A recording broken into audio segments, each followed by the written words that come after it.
Good morning, ladies and gentlemen. So, unfortunately, the whole shop got sick yesterday, so we didn't get anything done that we wanted. So it's about 5 after 7. I've been here since 6, so it's been a lot of trimming and fixing and getting the proper length bolts to go in because some of the bolts that they sent us weren't right, in my opinion. So we're trying to make sure before I do any cutting, I'm going to set up all the basics so that we have everything that we need.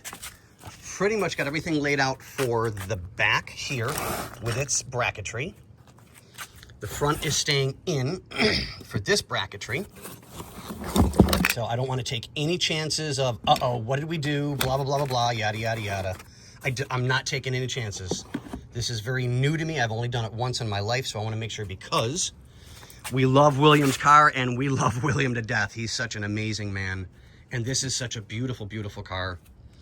So we're taking our time, one step at a time, one piece at a time, and we're not taking any chances because I have to pull the rest of this off and I have to drill it. And I'm not drilling anything until I know I am 110% correct. So I'm going to do all the staging. I've got the one piece in right now. I've got the other piece ready to go in over there.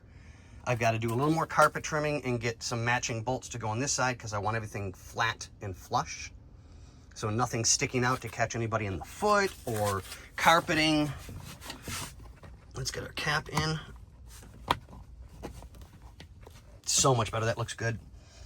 So, but I'm kind of leaving everything loose-ish. So if we have to change anything, got to finish pulling the back seat out again.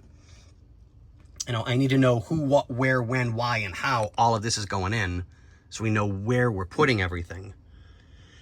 Because going by the videos and the diagrams they have on paper, the one is supposed to go here, but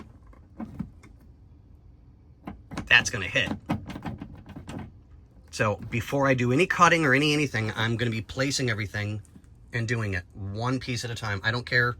I just want it right. I'm not going to take any chances and cut something that I can't afford to go find another one of these or another one of those or whatever. So, but on that note, sorry if it's a little bit long, but we'll be back with you as soon as I can, guys. Like I said, I'm the only one here right now. Everybody's still home sick. Yay. I guess that pizza wasn't worth buying yesterday. I guess it is what it is, but all right, we'll see you guys in the next one.